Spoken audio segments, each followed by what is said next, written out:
What's up, Steelers Nation?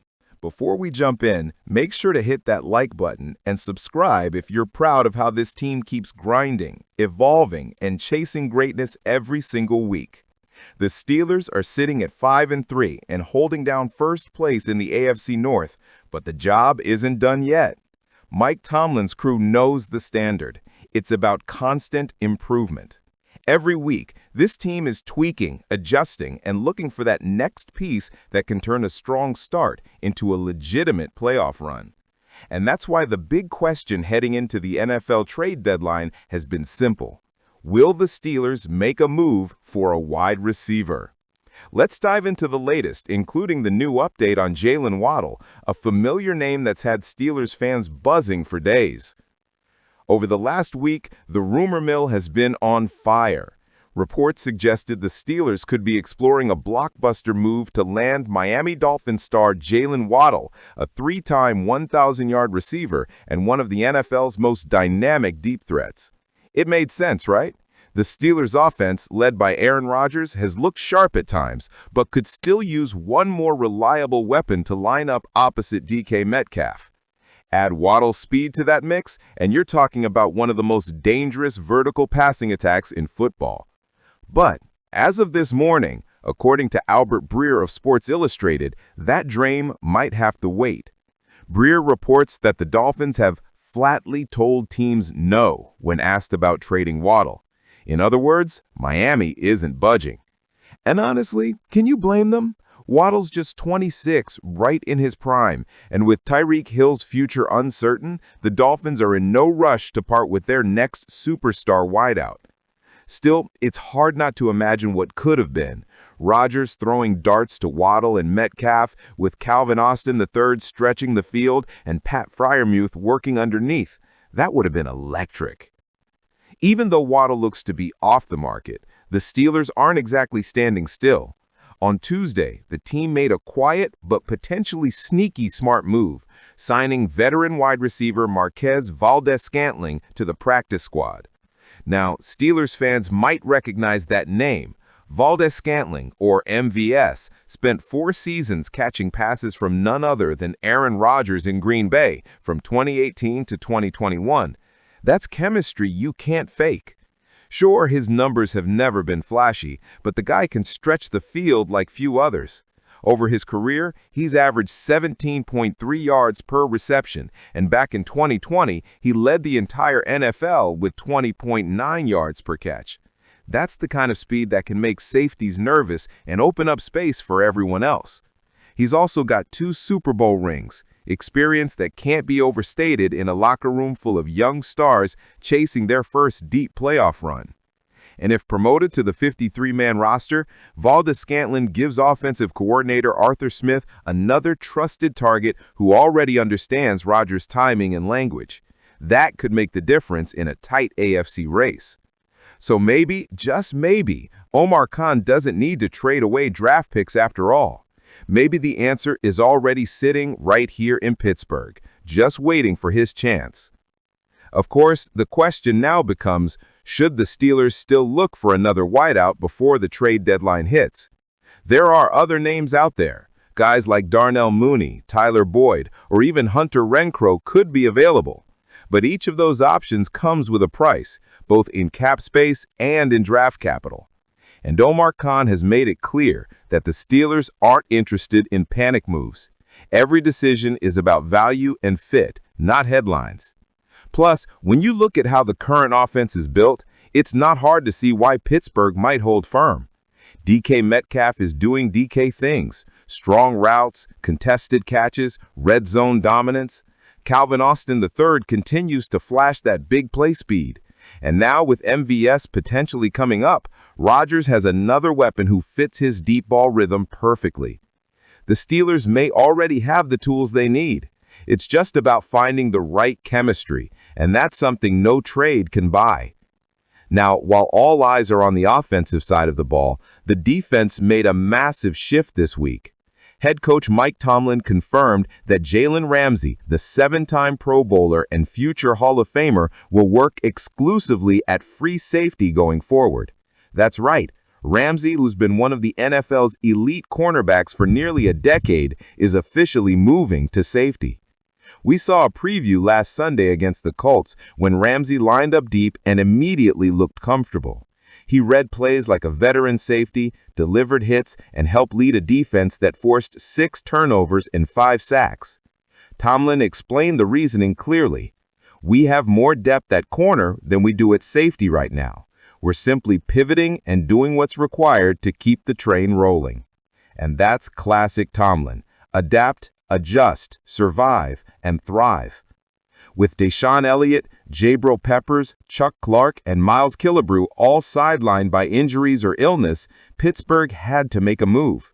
Ramsey's versatility gives them that cushion, and it opens the door for younger corners like Brandon Echols and James Pierre to step up and earn reps. What makes this even more interesting is that Ramsey's position switch isn't a random experiment. It's something he's talked about for years. Back in 2021, Ramsey said he wanted to follow in the footsteps of Charles Woodson, who successfully transitioned from cornerback to safety late in his career and ended up playing some of his best football there. Now, in 2025, Ramsey is finally making that move, and it couldn't come at a better time for the Steelers. Since arriving in that blockbuster trade that sent Minkah Fitzpatrick to Miami, Ramsey has been one of the few consistent bright spots in Pittsburgh's secondary. Even as the team battles injuries and inconsistencies, Ramsey continues to be a leader and tone setter. And if his debut at safety against Indianapolis was any indication, this experiment could turn into something special. Let's step back for a second. Between the rumors about Waddle, the addition of MVS, and Ramsey's move to safety, one thing is clear. The Steelers are all in on adapting to win. Omar Khan and Mike Tomlin aren't waiting around hoping things just work out. They're constantly evaluating, shifting, and building a team capable of withstanding adversity. That's what championship organizations do. It's the same mindset Joey Porter Jr. talked about last week, that one play, one game focus. Whether it's reshaping the secondary, adjusting the offensive playbook, or quietly adding a veteran to the practice squad, this front office is all about staying ahead of the curve. And with the AFC North race as tight as ever, that attention to detail could be the difference between just making the playoffs and making a real run. Coach Mike Tomlin has always said, "We don't run from challenges, we run to them." And this week, the challenge was massive. Face the #1 offense in the NFL, led by MVP candidate Jonathan Taylor, and prove that the Steelers' defense is still elite. The result? 6 takeaways, 5 sacks, and one of the most complete defensive efforts of the season. That's classic Pittsburgh football. Leading the charge was Joey Porter Jr., who played like a man possessed. In front of his father, Steelers legend Joey Porter Sr., and the entire 2005 Super Bowl winning team, the younger Porter delivered one of his best games yet. 8 tackles, 4 pass breakups, 1 sack, and a clutch fourth-quarter interception that sealed the deal.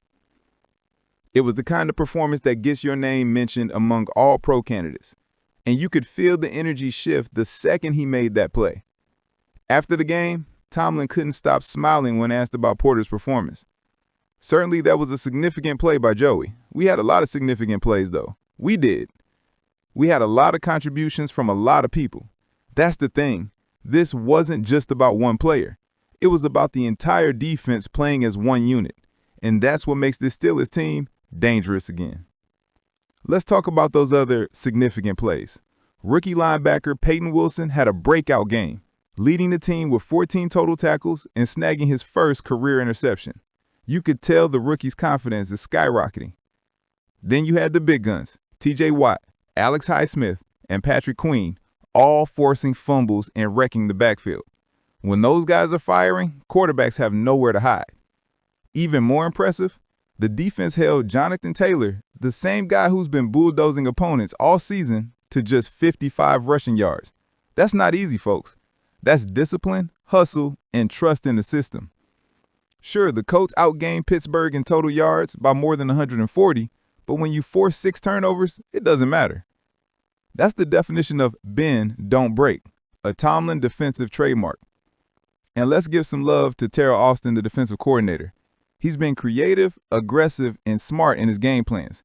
On Sunday, everything clicked. Blitz timing, zone disguises, pursuit angles, it all worked to perfection. But hey, the defense wasn't the only star of the show. The offense showed up big time too. Aaron Rodgers looked vintage, accurate, calm, and in full command of the offense. He completed over 71% of his passes, found 9 different receivers, and tossed a key touchdown. That kind of distribution is why Pittsburgh brought him in. Rodgers makes everyone around him better. Now, was the run game there? Not really, just 38 total yards. But the Steelers didn't need it. Thanks to the defense's turnovers, Rodgers often had a short field to work with, and he took full advantage. And credit to Arthur Smith, the offensive coordinator. For the 3rd straight week, the Steelers scored at least 25 points, showing steady progress in red zone efficiency and tempo. It's not flashy, but it's effective. And right now, it's winning football. If you watched that Colts game, you saw what this team wants to be. Physical, opportunistic, balanced. It's the kind of complementary football that Pittsburgh fans have been craving all season. When the defense attacks the ball like this and the offense takes care of business, this team can hang with anyone. And don't forget, this wasn't some meaningless win.